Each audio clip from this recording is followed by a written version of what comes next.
ಬೀಜಗಳು ನಾವು ಬೀಜಗಳ ವೆರೈಟಿಯನ್ನು ಭಾಳ ದೊಡ್ಡ ಪ್ರಮಾಣದಲ್ಲಿ ಜಾಸ್ತಿ ಮಾಡಿದ್ವಿ. ನಮ್ಮ ಕಡೆ ಇಮ್ಮಿಡಿಯೇಟ್ ಇಲ್ಲ. ನನಗೆ ನಿನ್ನೆನೇ ಶಿವರಾಜ್ ಸಿಂಗ್ ಚೌಹಾಣ್ ಅವ್ರು ಮೊನ್ನೆ ಇಲ್ಲಿ ಬಂದಾಗ ಹೇಳಿದರು ಹೊಸ ಹೊಸ ಬೀಜ ತಳಿಗಳನ್ನು ಎಷ್ಟು ಉತ್ಪಾದನೆ ಮಾಡಿವಿ ಅಂತ. ತಕ್ಷಣದಲ್ಲಿ ಅವರು ಇದಕ್ಕೆ ಕ್ರಮ ತೆಗೆದುಕೊಡ್ಬೇಕು. ಇದು ಹಂಗೆ ಆಗೋದಿಲ್ಲ. ರಾಜ್ಯ ಸರ್ಕಾರದ ಇನ್ವಾಲ್ವ್ಮೆಂಟ್ ಇರಲಾರ್ದೆ ಈ ನಕಲಿ ಬೀಜಗಳು, ಆನಂತರ ನಾವು ಸಬ್ಸಿಡಿ ಕೊಡ್ತೀವಿ. ಪ್ರಧಾನಮಂತ್ರಿ ಕೃಷಿ ಸಿಂಚಾಯಿ ಯೋಜನೆಯಿಂದ ಹಿಡ್ಕೊಂಡು ಡ್ರಿಪ್ ಇರಿಗೇಷನ್ಗೆ ಮತ್ತೊಂದಕ್ಕೆ ನಾವು ಸಬ್ಸಿಡಿ ಕೊಡ್ತೀವಿ. ಆ ಸಬ್ಸಿಡಿಯನ್ನು ರೇಟೇ ಜಾಸ್ತಿ ಮಾಡಿ ಆಮೇಲೆ ಸಬ್ಸಿಡಿ ಕೊಡ್ತಾರೆ. ಇದೊಂದು ದೊಡ್ಡ ಜಾಲ ಇದು. ಇದನ್ನು ರಾಜ್ಯ ಸರ್ಕಾರ ಕಂಟ್ರೋಲ್ ಮಾಡಬೇಕು. ನಮ್ಮ ಕಡೆನೂ ಬಂದಿರ್ತಾರೆ. ನಾವು ಯಾವುದೇ ಕಾರಣಕ್ಕೆ ಆ ರೇಟ್ಗಳನ್ನು ಹೊಂದಾಣಿಕೆ ಮಾಡಿರಿ ಅಂತ ಹೇಳಿಸ್ಲಿಕ್ಕೆ ಬಂದಿರ್ತಾರೆ. ನಾವು ಯಾವುದೂ ಹೇಳೋದಿಲ್ಲ. ಯಾವುದೇ ಕಾರಣಕ್ಕೆ ನಾನು ಹೇಳೋದಿಲ್ಲ ಅಂತ ಹೇಳ್ತೇನೆ. ಮಾರ್ಕೆಟ್ ರೇಟ್ನಿಂದ ಅವರಿಗೆ ಏನು ಸಬ್ಸಿಡಿ ನಾವು ಕೊಡ್ತೀವಿ ಆ ಸಬ್ಸಿಡಿ ಸಿಗಬೇಕು. ರಾಜ್ಯ ಸರ್ಕಾರ ಇದನ್ನು ಗಮನ ಹರಿಸ್ಬೇಕು. ಇವರ ದುಡ್ಡು ಹೊಡಿಲಿಕ್ಕೆ ನಿಂತರ ಆವಾಗ ಕಂಟ್ರೋಲ್ ಮಾಡ್ಲಿಕ್ಕೆ ಸಾಧ್ಯ ಇಲ್ಲ. ಬೇಲಿನ ಎದ್ದು ಹೊಲ ಮೇಯ್ದಂಗೆ ಆಗಿದೆ ಇದು. Thank you. ಇದು ಕಳೆದ ಇದರಲ್ಲಿ ಮಳೆಗಾಲದಲ್ಲಿ 2023 ಒಳಗೆ ಸರ್, 2023 ಒಳಗೆ ಸರ್, 2023 ಒಳಗೆ ಸರ್, ಈಗೇನು 700ಕ್ಕೆ ಹೆಚ್ಚು ಮನೆ ಕೊಡಬೇಕು. ಮತ್ತು ಯಾವ್ದು ನಮ್ಮ ಕಡೆ ಕಳಿಸ್ತಾರೆ ಅದನ್ನು ನಾವು ಯಾವಾಗಲೂ ಇಮಿಡಿಯೇಟ್ ಆಗಿ ರಿಲೀಸ್ ಮಾಡ್ತೀವಿ. Thank you. ಒಂದು ಹೇಳಿಕೆಯನ್ನು ಕೊಟ್ಟಿದ್ದಾರೆ. ದಯಾನಂದಗೆ ಗೊತ್ತಿತ್ತು. ನಮ್ಮದು ನಾವೆಲ್ಲ ಪ್ರಶ್ನೆ ಮಾಡಿದ್ವಿ ನಿಮ್ಮ ಮೂಲಕ, ಅಂದರೆ ಮಾಧ್ಯಮದ ಮೂಲಕ. ಅಲ್ಲಿ ಜನ ಸತ್ತ ನಂತರವೂ ಸಹಿತ ನಿಮ್ಮದು ವಿಧಾನಸೌಧದ ಮುಂದಿಂದು ನಿಮ್ಮದು ಸೆಲೆಬ್ರೇಷನ್ ನಡೆದಿತ್ತು. ಮತ್ತು ಅದಾದ ನಂತರ ಚಿನ್ನಸ್ವಾಮಿ ಕ್ರೀಡಾಂಗಣಕ್ಕೂ ನಿಮ್ಮ ಉಪಮುಖ್ಯಮಂತ್ರಿಗಳು ವೀರಾವೇಶದಿಂದ ತಾವೇ ಅವ್ರನ್ನ ಕೋಚಿಂಗ್ ಕೊಟ್ಟು ಗೆಲ್ಲಿಸ್ದಂಗೆ ಹೋಗಿ ಬಂದಾರ. ಇದರ ಬಗ್ಗೆ ಏನು ಹೇಳ್ತೀರಿ ಅಂತ ಪ್ರಶ್ನೆ ಮಾಡಿದ್ವಿ. ಅದಕ್ಕೆ ಮುಖ್ಯಮಂತ್ರಿಗಳು ಹೇಳಿದ್ದಾರೆ ನಿನ್ನೆ, ಇಲ್ಲ ದಯಾನಂದ್ ಅವ್ರದ್ದು ಏನು ತಪ್ಪಿತ್ತು ಅಂತಂದರೆ ಅಲ್ಲಿ ಸತ್ತದ್ದು ನನಗೆ ತಿಳಿಸಿಲ್ಲ ಅಂತ. ನಾನು ಕೇಳೋದು, ನಿಮ್ಮ ಇಂಟೆಲಿಜೆನ್ಸ್ ಏನು ಮಾಡ್ತಾಯಿತ್ತು? ನಿಮ್ಮವರೊಬ್ಬರು ಅಧಿಕಾರಿ ಇದ್ರಲ್ಲ ನಿಂಬಾಳ್ಕರ್ ಅಂತ ಹೇಳಿ, ನಿಮ್ಮ ಕಾರ್ಯಕರ್ತರು ADGP, ಅವ್ರೇನು ಮಾಡ್ತಾಯಿದ್ರು? ಅವ್ರ್ಯಾಕೆ ತಿಳಿಸ್ಲಿಲ್ಲ?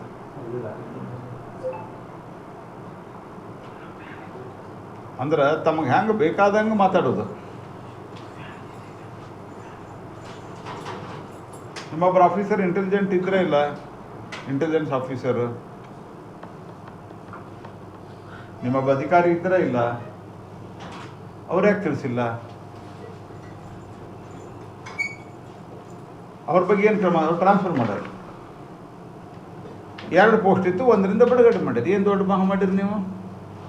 ಅಂದ್ರೆ ತಮಗೆ ಬೇಕಾದ ಅಧಿಕಾರಿಗಳಿಗೆ ಬೆಣ್ಣೆ, ಬೇರೆದವರಿಗೆ ಸುಣ್ಣ. ಇದು ಕಾಂಗ್ರೆಸ್ಸಿನ ಮುಖ್ಯಮಂತ್ರಿಗಳ ನೀತಿಯಾಗಿದೆ. ನೀವೇನಾದರೂ ಸಸ್ಪೆಂಡ್ ಮಾಡೋದು, ಸ್ಯಾಕ್ ಮಾಡೋದು ಮಾಡಬೇಕಾದ್ರೆ ಮೊದಲು DK ಶಿವಕುಮಾರ್ ಮಾಡಬೇಕು. You have to first sack him. ಮತ್ತು ಗೋವಿಂದರಾಜನ್ನು ಬಿಡುಗಡೆ ಮಾಡಿದೆ.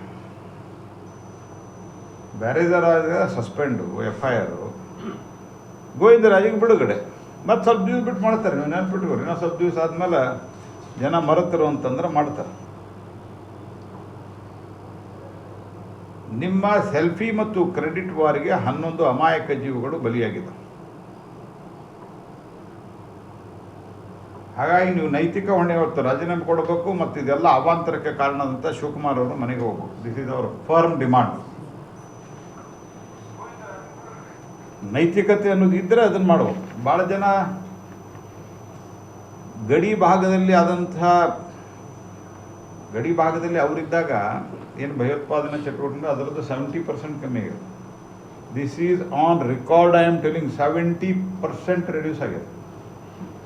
ದೇಶದಲ್ಲಿ ಆಲ್ಮೋಸ್ಟ್ 90%, 95% ಕಮ್ಮಿ ಆಗಿದೆ. ನಕ್ಸಲಿಸಮನ್ನು ನಾವಿನ್ನು ನಿರ್ಮೂಲನೆ ಮಾಡ್ತಾ ಇದ್ದೀವಿ. ಅದಕ್ಕೆ ಕೆಲವರು ತಳಮಳ ವ್ಯಕ್ತಪಡಿಸ್ಯಾರ, ಹಂಗೆಲ್ಲ ಹೊಡಿಬಾರ್ದು, ಅವ್ರನ್ನ ಹಿಡಿಬೇಕು ಅಂತ ಹೇಳಿ. ಅಂದರೆ ಇಷ್ಟು ಪ್ರಮಾಣದಲ್ಲಿ ನಾವು ಎಲ್ಲ ರೀತಿಯ ಭಯೋತ್ಪಾದನೆಯನ್ನು ಕಿತ್ತಿ ಹಾಕ್ತಿರ್ಬೇಕಾದ್ರೆ ಒಂದು ಘಟನೆಯನ್ನು ಒಬ್ಬರು ಸತ್ರು ನಮಗೆ ನಾನು ಪದೇ ಪದೇ ಬಾರಿ ಹೇಳಿದ್ದೇನೆ. Even death of one person, unnatural death of one person is also most painful. ಆದರೆ ಇಲ್ಲಿ ಕೈಯಾರೆ ಮಾಡಿದ್ದಲ್ರಿ, ಇದಕ್ಕೆ ಯಾಕೆ ಮಾತಾಡ್ತಿಲ್ಲ? ಕೆಲವು ವೀರರು ಇದ್ದಾರ, ಸಿದ್ದರಾಮಯ್ಯನವರು ಬಿಟ್ಟಿರ್ತಾರೆ. ಅವರು ಒಬ್ಬರನ್ನ ಸಿದ್ದರಾಮಯ್ಯನವ್ರು ಬಿಟ್ಟಿರ್ತಾರೆ, ಒಬ್ಬರು ಸ್ವಯಮೇವ ಮೃಗೇಂದ್ರ ಇರ್ತಾವೆ ಗುಲ್ಬರ್ಗಾದವ್ರು. ಬಾಯಿಗೆ ಬಂದಂಗೆ ಮಾತಾಡ್ತಾರೆ. ಅವ್ರು ಎಂದೂ ಇಲ್ಲಿ ವಿಷಯ ಏನೂ ಮಾತಾಡೋದೇ ಇಲ್ಲ. ಅವರು ದೇಶದ ಪ್ರಧಾನಮಂತ್ರಿ, ಇಂಟರ್ನ್ಯಾಷನಲ್ಲು, ಟ್ರಂಪ್ ಏನಂದ್ರು, ಟ್ರಂಪ್ಗೆ ನಾವು ಅಡ್ವೈಸ್ ಕೊಡ್ಬೇಕು, ಇದನ್ನ ಮಾತಾಡ್ತಾರೆ. ಮಡಿ ಹೇಗೆ ರಸ್ತೆ ಹಾಳಾಗ್ಯದ ಮಾತಾಡಲ್ಲ, 11 ಜನ ಸತ್ತರು ಮಾತಾಡಲ್ಲ. ಅಂತಾರಾಷ್ಟ್ರೀಯ ಮಟ್ಟದ ಮೋದಿಯವರು ಟ್ರಂಪ್ಗೆ ಏನು ಸಲಹೆ ಕೊಡಬೇಕು, ಮೋದಿಯವರು ಪುಟಿನ್ಗೆ ಏನು ಸಲಹೆ ಕೊಡಬೇಕು ಅಂತ ನಿಮ್ಮ ಭಾಷಣ ಹೊಡಿತಾರೆ. ಮತ್ತು ನೀವೇನು ಪ್ರಶ್ನೆ ಕೇಳಿದ್ರೆ ನಿಮ್ಮನ್ನ ದಬಾಯಿಸ್ತಾರೆ. ಮತ್ತು ಇವ್ರು ಪ್ರಜಾಪ್ರಭುತ್ವದ ಬಗ್ಗೆ ಲೆಕ್ಚರ್ ಕೊಡೋರು. ಹಾಗಾಗಿ ಇವರಲ್ಲಿದ್ದಾರೆ. ಇವರು ಯಾರಂದ್ರೆ ನಿಮಗೂ ಗೊತ್ತಾಗ್ಯದ. ನಾ ಹೇಳಿ ಹೆಸರು ಹೇಳಲಿಕ್ಕೆ ನನಗೆ ನಾಚಿಕೆ ಆಗುವಂಥ ಅಷ್ಟು ಮಟ್ಟಿಗೆ ಅವರು ಲೋ ಲೆವೆಲ್ದಾಗ ಮಾತಾಡ್ತಾ ಇದ್ದಾರೆ.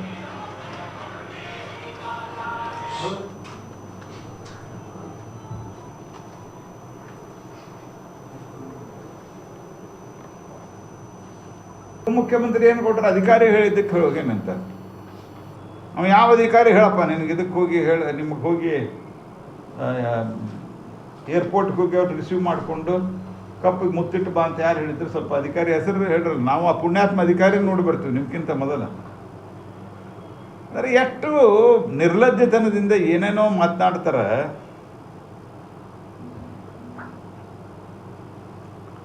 ಅದಕ್ಕೆ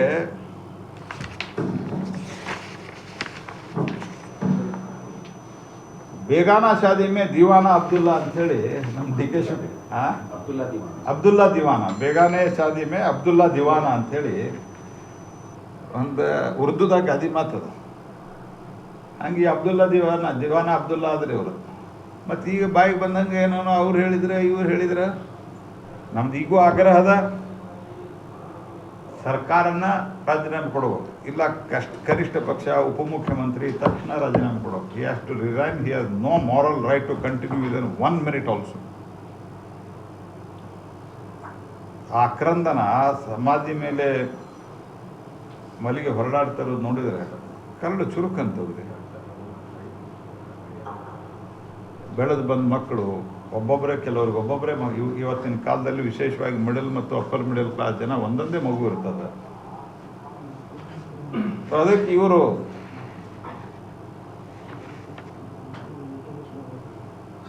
ಇವ್ರದ್ದು ಜವಾಬ್ದಾರಿ ಅದು. 3 ಗಂಟೆ 10 ನಿಮಿಷ ಬೋರಿಂಗ್ ಹಾಸ್ಪಿಟಲ್ದವ್ರು ಮೊದಲೇ ಡೆತ್ ಅನೌನ್ಸ್ಮೆಂಟ್ ಮಾಡಿದ ನಂತರ ಇವ್ರದ್ದು ಕತ್ತಿ ಕಾಯ್ತಾ ಇತ್ತ ನಿಮ್ಮ ಇಂಟೆಲಿಜೆನ್ಸ್ ಹಂಗಾರೆ. ಎದಕ್ಕಿದ್ದಾರೆ ಅವರು? 3 ಹೊತ್ತಕ್ಕೆ ಆದ ನಂತರ ಇಲ್ಲಿ ನೀವು ಸೆಲ್ಫಿ ತೆಗೆಸ್ಕೊಟ್ಟು ನಿಂತೀರಿ. ನೀವು ನಿಮ್ಮ IAS ಅಧಿಕಾರಿಗಳು, ನಿಮ್ಮ ಮಂತ್ರಿಗಳು ಮಕ್ಕಳು, ಮೊಮ್ಮಕ್ಕಳು. What is this nonsense it is happening?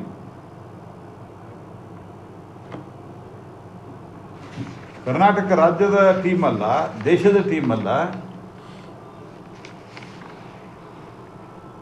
ಉಪ ಪೊಲೀಸ್ ಆಯುಕ್ತರು ಪತ್ರ ಬರೆದಾರೆ. ಉಪ ಪೊಲೀಸ್ ಆಯುಕ್ತರು ಇದು ಸಾಧ್ಯ ಇಲ್ಲ ಅಂತೇಳಿ. ಇವರು ಸರ್ಕಾರ ಅಂತಂದರೆ ಹಿಂದೊಂದು ಇದೇ ಸರ್ಕಾರದಲ್ಲಿ ವಿಧಾನಸೌಧದಲ್ಲಿ ಒಂದು ಜನಸ್ಪಂದನ ಅಂತ ಕಾರ್ಯಕ್ರಮ ಮಾಡಿದ್ರು. ನಿಮ್ಗೆ ನೆನಪಿರಬಹುದು. ಅದನ್ನು ಬಂದ್ ಮಾಡಿದ್ರು. ಅವಾಗ ಕೇಳಿದಾಗ ಒಂದು ಎಲ್ಲೋ ನೋಡಿದಂಗಿತ್ತು ನನಗೆ, ಇಲ್ಲಿ ಜನ ಭಾಳ ಬರ್ತಾರೆ, ಅದಕ್ಕೆ ಅಲ್ಲಿ ಬೇರೆ ಕಡೆ ಮಾಡ್ತೀವಿ ಅಂತ. ಯಾಕಂದ್ರೆ ಐಕಾನಿಕ್ ಬಿಲ್ಡಿಂಗ್ ಇದಂತ. ಮತ್ತು ಈ ಐಕಾನಿಕ್ ಬಿಲ್ಡಿಂಗ್ ಮುಂದೆ ಮಾಡಿದ್ರಲ್ಲ, ಯಾರನ್ನು ಕೇಳಿ ಮಾಡಿದ್ರಿ? ಪರ್ಮಿಷನಿಂದ ಮಾಡಿದ್ರೆ ನೀವು ಮುಖ್ಯಮಂತ್ರಿಗಳೇ? ಹಂಗಾರೆ ಕಮಿಷನರ್ ಆಫ್ ಪೊಲೀಸ್ ಇದು ಮಾಡ್ಲಿಕ್ಕೆ ಆಗೋದಿಲ್ಲ ಅಂತ ನಿಮ್ಗೆ ಹೇಳಿದ್ರಾ ಇಲ್ಲ ಅನ್ನೋದನ್ನು ಮುಖ್ಯಮಂತ್ರಿ ಸ್ಪಷ್ಟಪಡಿಸ್ಬೇಕು. ಉಪಮುಖ್ಯಮಂತ್ರಿ ಸ್ಪಷ್ಟಪಡಿಸ್ಬೇಕು. ಅಕಾರ್ಡಿಂಗ್ ಟು ಮೀ ಪೊಲೀಸರು ಕಮಿಷನರ್ ಲೆವೆಲ್ದಾಗ ಈ ಕಾರ್ಯಕ್ರಮ ಮಾಡೋದು ಬೇಡ ಅಂತ ಹೇಳಿದರು. ಇಟ್ಟರೆ ಒಂದು ದಿವಸದಾಗ ನಮಗೆ ಮಾಡ್ಲಿಕ್ಕೆ ಆಗೋದಿಲ್ಲ ಅಂತ ಹೇಳಿದ್ರು. In spite of that you have done.